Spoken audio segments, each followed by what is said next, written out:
우리가 지금 드리는 예배는 의식으로 드리는 것이 아니라 항상 얘기하지만 실상으로 드리는 거예요. 실상이라는 얘기는 실제 상황이다 그 소리예요. 육체가 밥을 먹고 배부르게 느끼는 것이 실상이잖아요. 마찬가지로 우리 영혼이 지금 주님 앞에 드리는 그런 실상인 예배다. 그냥 막연하게 의식을 향하는 것이 아니라 살아계신 그 아버지 앞에 내가 내 영혼이 주님 앞에 지금 드리는 그런 예배를 우리가 실상이다 그렇게 얘기하는 거예요. 실상의 예배다. 살아계신 아버지가 계시니까 죽었으면 뭐 드릴 필요도 없죠. 그냥 의식만 행하면 되죠. 기억하고. 그러나 살아계시기 때문에 의식이 아니에요. 반드시 실상으로 드리는 예배가 돼야 된다는 것을 우리가 말씀을 드립니다. 하나님은 생명이다라고 얘기하잖아요. 생명은 모든 것의 근원임을 얘기하는 거예요. 그래서 생명이 하나만 있는 것이 두 개가 있어요. 육체의 생명이 있고 영혼의 생명이 있는 거예요. 이걸 아는 자가 우리 그리스도인들입니다. 이걸 아는 자가 진리를 아는 자고 이걸 아는 자가 천국을 소망하는 거예요. 생명이 육체의 생명 하나밖에 없다라고 생각하고 있는 자는 잘못 온 거라니까. 항상 얘기하잖아요. 육체의 생명만 있다고 생각한다면 뭐하러 여기 나와? 그렇잖아요. 육체는요, 예수 안 믿어도 자기가 열심히 수고하고 열심히 일하면 먹고 사는데 아무 지장 없어요. 또 열심히 공부하면 훌륭한 사람도, 세상에서 말하는 훌륭한 사람도 다 될 수 있어요. 그건 육체의 삶이에요. 그러나 우리는 육체의 삶은 영혼의 삶의 하나의 그림자고 예표다라는 걸 아는 자들이 신앙생활을 하는 겁니다. 그래서 육체의 생명이 있듯이 영혼의 생명이 있어요. 육체의 생명은 숨을 쉼으로 인해서 생명이 유지되는 거예요. 숨 쉬지 않으면 바로 죽어버린 거잖아요. 영혼의 생명은 우리가 성령으로 숨을 쉬는 거예요. 성령이 나를 인도해 줘야 되는 거예요. 그렇지 않으면 아무것도 안 돼요. 믿음의 근본은, 교회 다니는 근본은, 신앙생활을 하는 근본은, 예수 믿는 근본은 영혼의 생명을 얻기 위한 거예요. 왜? 영혼이 이미 죽었잖아요. 그리고 그 생명이 하나님께만 있기 때문에 우리가 예수를 믿는 거예요. 그 영혼의 생명을 얻으려고 우리가 예수를 믿는 것이지 육체의 생명을 얻으려고 여기 오는 건 아닙니다. 그 근본을 아셔야 돼요. 세상 사람들은 하나님을 알지도 못하고 자기의 영적인 존재임도 전혀 알지 못하고 오직 육체만 위해서 살다가 그냥 멸망하고 말아버리는 것이 이게 세상 사람들입니다. 그들이 어디 영적인 존재인 줄 압니까? 육체가 끝나면 다 끝나는 줄 알죠. 그러니까 어려움이 생기면 자살해서 죽어버리고 말잖아요. 그게 끝인 줄 아는 거예요. 그러나 사람은, 우리 그리스도인들은 그게 아니라는 것을 우리가 알아야 됩니다. 참으로 우리가 그걸 알고 신앙생활을 해야 되지, 신앙생활 하면서도 그걸 모르고 신앙생활 한다면 얼마나 어리석은지 난 알 수가 없어요. 육체의 생명을 얻기 위해서는 얼마나 부지런하고 얼마나 지혜가 많고 얼마나 그들이 영특하게 사는지 몰라요. 성경에서 오직 믿지 않는 자들이 더 영리하다고 성경에도 그렇게 얘기하잖아요. 세상은 그렇게 육체를 위해서는 아주 시간과 방법을 수단과 방법을 가리지 아니하고 얼마나 영특하게 살려고 노력합니까? 또 건강을 위해서 얼마나 애를 써요. 그러나 영혼이 있다는 사실을 안다면, 그게 나라는 사실을 안다면 그 영혼을 위해서 내가 얼마나 노력을 하고 얼마나 그 영혼을 위해서 내가 몸부림쳐야 된다는 사실을 아셔야 됩니다. 육체가 사는 것은 영혼에 대한 예표예요. 그렇다면 네가 육체가 그렇게 살려고 몸부림치듯이 네 영혼도 그렇게 살려고 몸부림쳐야 된다 하는 것을 성경은 우리에게 계속적으로 얘기를 해주고 있어요. 세상 사람들은 예수 안 믿으면 지옥 간다고 그러니까 보복하는 줄 알아요. 예수 안 믿는다고 지옥 가는 줄로 아는데 그냥 놔두면 지옥 간다니까. 지옥 가는데 문만 열어놓으시고 지옥 안 갈 사람은 이리 와 해서 예수로 들어오게 하는 것이지, 그래 네가 안 들어왔으니까 너는 지옥 간다 그 소리예요. 당연히 그냥 지옥 가게 됐다니까. 그것을 우리가 알려줘야 돼. 당연히 생명을 택해야 되는데 네가 생명을 택하지 않고 네가 멸망을 택했잖아. 이리 들어야 넌 생명길로 간다고 했는데 너 그것을 택하지 않았으니까 넌 그냥 지옥 그저 가는 거야. 당초부터 지옥 가게 된 거라니까.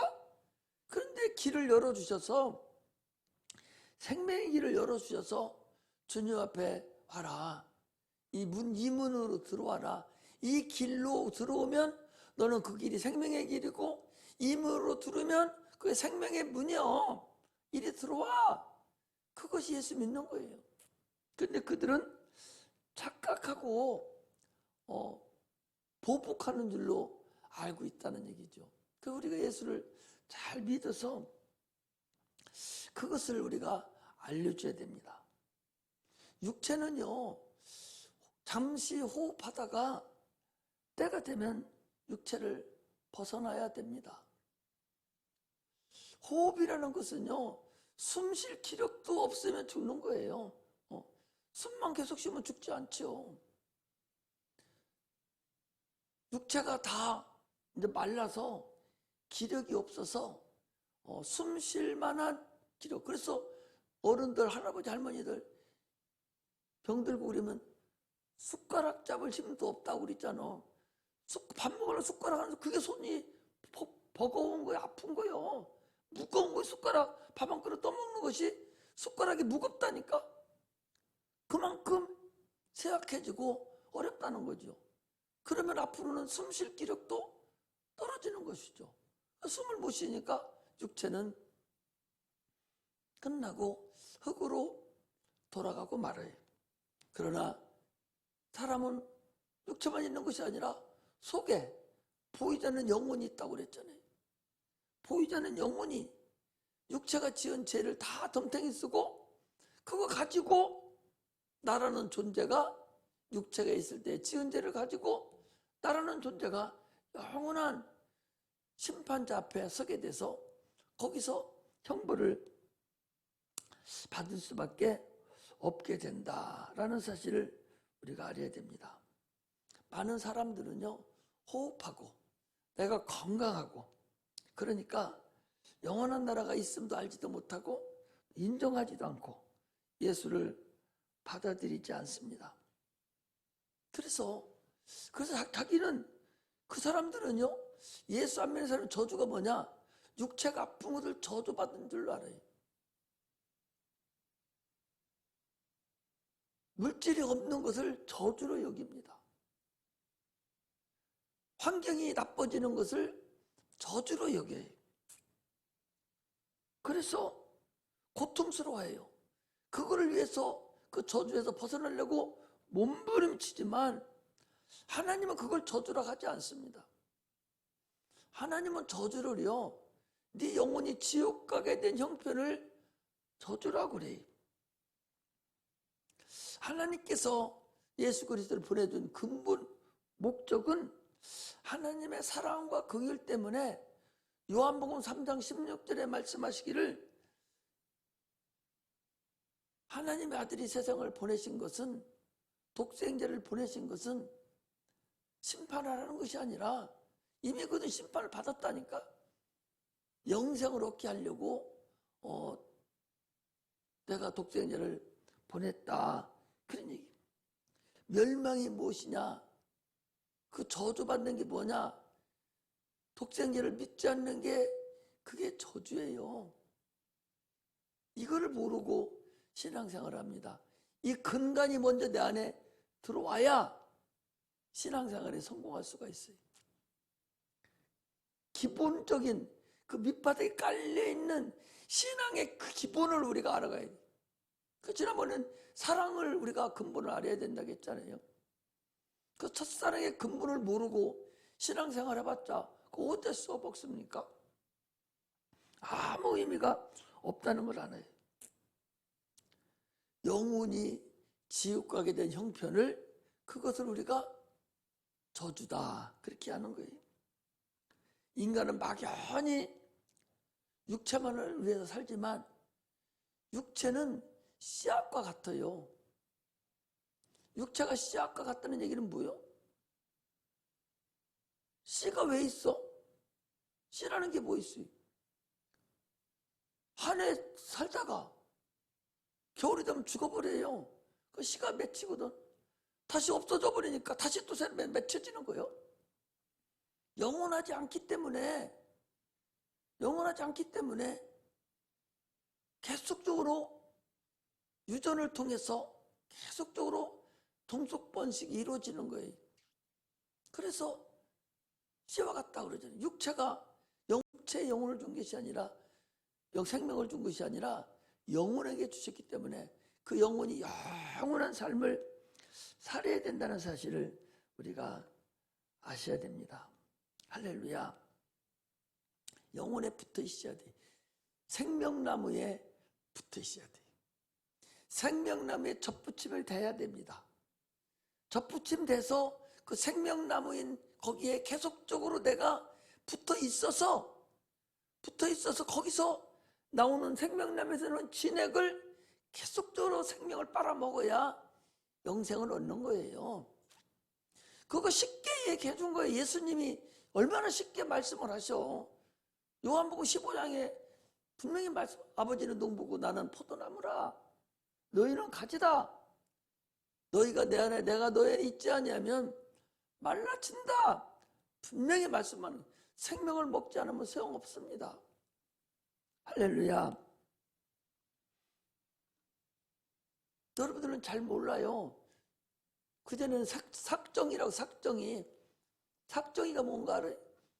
삭정이는 산나무에 가지가 생겼는데 그 가지가 열매를 열지 못하고 죽은 가지가, 그게 삭정이야. 밑에서 생명은 올라와.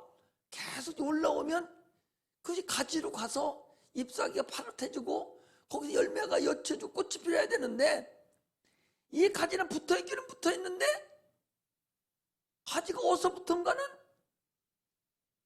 생명이 안 가는 거야. 뿌리로부터 내려오는 생명이 안 가는 거예요. 붙어있기는 붙어있는데. 이거 보고 삭정이라고 그래. 이거 뚝뚝 뿌려다가 땔감으로 썼어요. 사람들은 잘못하면 내가 삭정인지는 모른단 말이요. 그냥 붙어있으니까, 교회는 왔다 갔다 다니니까 내가 생명을 얻는 줄로 알고 있는 거, 죽은 줄은 모르는 거라고. 이게 얼마나 어리석냐. 그건 결국 땔감으로 들어간다니까요. 오늘날 우리가 신앙생활하면서 예수 이름으로 침례를 받고 살았지만 삭정이가 돼서는 안 된다. 그래서 히브리서 6장에 한번 비침을 얻고 내세 말씀도 체험하고 성령에 참여한 바 되었지만, 그러나 지옥 가는 자가 있다라고, 삭정이가 된 자가 있다라고 분명하게 말씀을 하고 계셔요. 그것을 지옥 가는 그리스도인이다 얘기해. 그리스도인이라고 지옥 안 가는 줄 압니까? 삭정이가 되면 지옥 갑니다. 그런 자연 계시가 오늘날 우리들에게 말씀해주는 거울이라는 걸 아셔야 돼요. 그 자연 계시잖아요.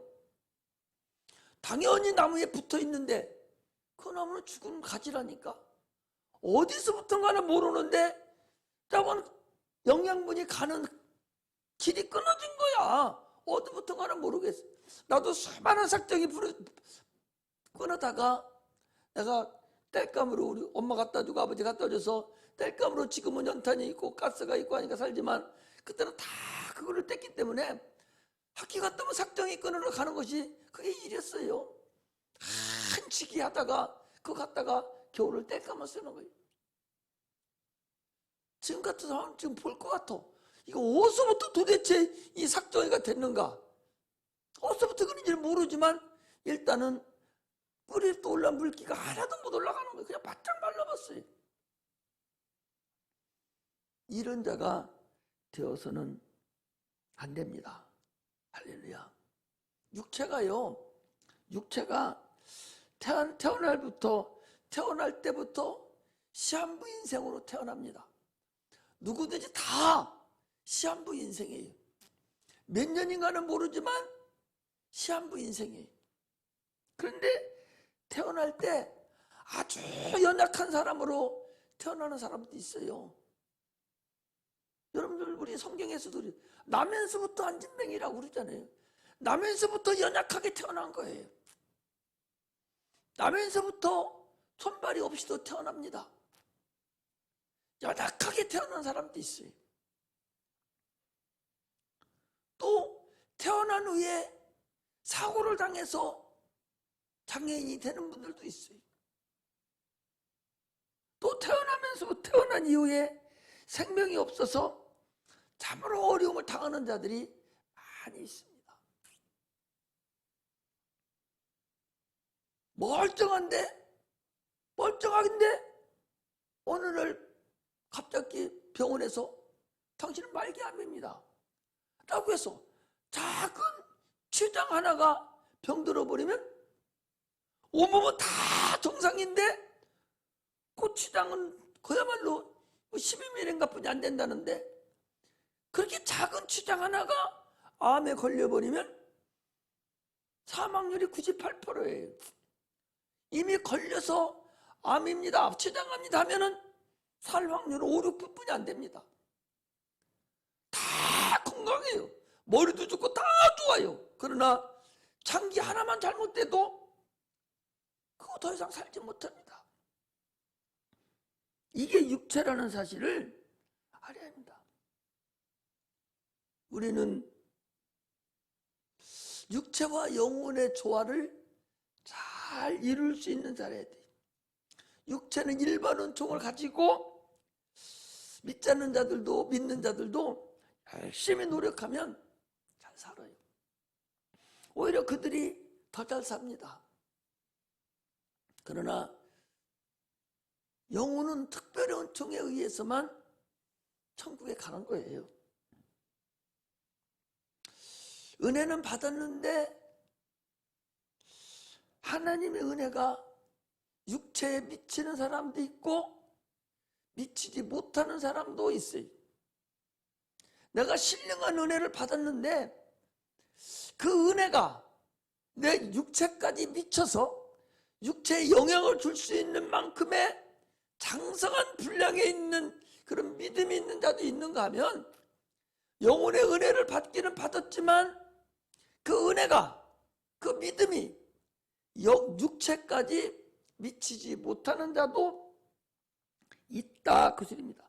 그러나 이것은 각자가 자기의 믿음의 분량이지 그 다른 것은 아니다는 사실을 알아야 됩니다. 스스로 믿음의 분량을 통해서 우리가 열심을 다해서 내 믿음이 내 영역이 내 육체까지 미치게 하는 그런 장성한 분량에까지 이루어야 된다는 사실을 우리가 아시기를 주의 이름으로 축복합니다. 예수님은 오늘 본문에도 거룩한 보배로운 피라고 그랬어요. 내가 거룩하니 너희도 거룩하다고 그러면서 예수의 피가 거룩한 그런 보배로운 피다 라고 새벽에도 말씀을 드렸는데 보다 피라는 거예요. 예수님께서 십자가에 못 박혀 이 땅에 오셔서 죽으셨는데 그분이 십자가 못 박혀 죽음으로 인해서 우리의 영원한 저주는 물러갔어요. 그런데 예수님이 십자가 못 박혀 죽으시기 전에 주님은 이 땅에 오셔 피를 2번 흘리셨습니다. 십자가 못 박혀 죽으시려고 1번 흘리셨고 또 1번은 인류의 질병을 치료해 주려고 채찍에 맞음으로 피를 또 흘리셨어요. 2번의 피를 흘리셨죠. 인간이 아까 얘기한 대로 영혼이 육체라는 그런 흙덩어리 속에 쌓여 있기 때문에 영혼이 하늘나라 가는 데까지 육체가 잘 보존이 돼야 돼요. 환경에 잘 적응을 해야 돼요. 세상에도 잘 우리가 있어야 그 영혼이 잘 보존됐다가 주께 영광 돌리다가 하늘나라에 갈 수가 있습니다. 네, 불 먹고 바로 가는 게 아니니까. 그래서 주님께서는 영혼만을 위해서 피 흘려 죽은 것이 아니라 육체도 위해서 피 흘려 죽으셨다는 사실을 아셔야 돼요. 그 2가지를 우리가 잘 조화를 맞춰서 신앙생활을 하는 것이 우리의 근본이라는 사실을 우리가 알아야 됩니다. 병은 죄의 값이라고 그랬어요. 이건 보이지 않는 귀신의 역사입니다. 그러므로 육체가 신이 되어서는 안 돼요. 예수 믿지 않는 사람들은 육체가 신이에요. 신이라는 얘기는 온 자기의 정성을 거기에 드리는 게 신이라는 거예요. 육체에다가 세상의 모든 걸 다 바치는 거예요. 육체가 굶어 죽고 까면서, 육체가 타락할 까면서, 잘못돼 쳐서 얼어 죽고 까면서, 육체가 뭔가 까면서 참으로 육체만을 위해서 열심을 다하는 것을 그 배를 불리는 네 배가 신이다 할 정도로 육체가 신인 거예요. 육체는 하나의 내 영혼의 기회라는 사실을 아셔야 됩니다. 그러므로 육체를 함부로 해서는 안 되죠. 육체도요, 내가 잘 관리해야 돼요. 운동도 하고 참으로 하나님이 주신 그 기회 동안에 육체를 잘 관리해서 하나님께 영광 돌릴 수 있도록 여러분 육체를 운동도 하고 관리할 수 있어야 됩니다. 그래도 병이 들거든요. 그 병에 들은 것은 주님께 기도해서 우리가 생명을 얻어서 육체도 하나님께 긍휼함을 입어서 구원에 이르는 그런 역사가 나타나야 됩니다. 그러니까 저주라고 한다면요, 육체의 저주와 영혼의 저주가 있어요. 그러니까 예수님이 십자가 못 박혀 죽은 것은 영혼의 저주인 지옥 가는 것을 해결하신 것이고, 예수님의 채찍에 맞으신 것은 육체의 저주인 질병을 해결하려고 하신 것이에요. 채찍에 맞으신 거든. 여기 육체의 저주라고 그러니까 질병만을 얘기하는 것이 아닙니다. 모든 환경도 다 똑같습니다. 오직 주님의 채찍에 맞음으로 그 모든 일이 해결됐다는 사실을 우리가 아시기를 주의 이름으로 축복합니다. 육체가 이 땅에 살면서 병도 생기고 사고도 생기고 한평생 우리가 노력하면서 육체를 위해서 살지만, 그러나 그것이 무엇을 위하여 된 거냐? 영혼을 위한 육체가 돼야 되지, 육체를 위한 육체가 돼서는 안 된다는 사실을 우리가 아시고 신앙생활 하시기를 주의 이름으로 축복합니다. 주님께서 먼저 육체 문제를 해결해 주시고 영의 문제를 해결해 주셨어요. 주님 못 박혀 죽은 것은 영혼의 문제고, 채찍에 만드신 것은 우리의 질병을 위한이라고 성경은 분명히 말씀하고 있잖아요. 이스라엘 백성들이 애굽에서 출애굽할 때도 양이 대신 죽었어요. 양이 피 흘림으로 인해서 그들이 저주가 넘어갔습니다. 그 저주가 어떤 저주가 넘어갔냐? 그 저주는 육체의 저주가 넘어가서 그들 육체가 구원을 받았습니다. 이것은 하나의 오늘날 우리에 대한 예수 피에 대한 예표예요. 그래서 예수의 피가 이제는 우리의 영혼의 죄도, 육체의 죄도 해결할 것에 대한 구원해 줄 것에 대한 예표라는 사실을 알고서 우리가 신앙생활 하시기를 주의 이름으로 축복합니다. 마귀는요, 사단 마귀는 사망의 권세자예요. 마귀는 우리 몸에 들어오지 못하지만 그냥 마귀의 사자들, 사자들이라고 그러죠. 마귀의 사자들이 누구예요? 귀신들이에요. 각종 영들이에요. 그 영들이 우리 몸속에 들어옵니다. 그런데 우리가 알지도 못하게 들어와요. 이것들이 알지도 못하게 들어와. 그러니까 보통 건강하니까 그냥 건강한 줄 알아요. 그러나 그 집 짓고 나서 한참 오래되면 그때서 질병이 나타나는 거예요. 그러니까 우리가 기도할 때마다 날마다 귀신을 쫓아야 돼요. 매일매일 귀신을 쫓아야 된다는 사실을 여러분 아셔야 됩니다. 그걸 항상 우리에게 들을 수 있어요. 들은다고 허락받고 들으는 것이 아니라 지들 마음대로 들으잖아요. 잠잘 때 들으잖아요. 생각할 때 들으잖아요. 생각으로 들으는 거예요. 각종 여러 가지를 우리 육체의 생각을 통해서 우리에게 들어와서 아주 우리를 못 살게 구는 거예요. 그래서 평생을 우리가 살아가면서 긴장 속에 살아야 돼요. 날마다 우리는 성령의 충만함으로 귀신을 쫓아내면서 살아야 된다는 사실을 우리가 아셔야 됩니다. 병 들었다고 구원받지 못하는 건 아니에요. 귀신 들었다고 구원받지 못하는 건 아니다니까. 귀신 들었어도 능히 구원을 받고 병 들었어도 능히 구원을 받아요. 그러나 우리가 세상을 살아가는 동안에 육체를 가지고 하나님의 사명을 감당하는 그 기간 동안에 얼마나 힘들고 어렵고 육체가 핍박하고 곤고하고 그런 상태가 되어지기 때문에 그걸 쫓아냄으로 인해서 주님의 일을 감당해야 된다는 사실을 우리에게 말씀하고 있는 거예요. 그래서 계속적으로 기도하면서 계속적으로 귀신을 쫓는 그런 은혜가 임하시기를 주의 이름으로 축복합니다. 우리에게 구원시킨 근본의 피인 예수님은 은이나 돈 주고 금이나 은으로 우리를 구원한 것이 아니라 거기 보면 창세 전부터 영원 전부터 창조주 하나님의 거룩하신 피, 그리스도의 보배로운 피로 우리를 구원시켰다고 그랬어요. 그러므로 너만 싫어하지 않으면 절대적으로 그 구원을 되돌릴 수가 없습니다. 누구도 무효로 할 수 없다. 무효로 할 수 있는 자는 누구냐? 네 스스로다. 그 소리. 할렐루야. 네 스스로 주님을 받아들였지만 네 스스로도 네가 싫으면 삭정이가 되고 네 스스로도 너는 지옥 갈 수 있다는 사실을 아셔야 됩니다. 그러나 다른 어떤 것으로도 우리의 구원을 무효로 돌릴 수 있는 그런 자는 아무도 없다는 사실을 아셔야 됩니다. 그러므로 오직 예수 그리스도 피로 우리가 구원을 받았고 예수 그리스도 피로 우리 육체가 참으로 강건함을 얻었으니 계속적으로 귀신을 쫓아내고 날마다 기도함으로 인해서 승리하는 그런 삶을 사시기를 주의 이름으로 축복합니다. 기도하겠습니다.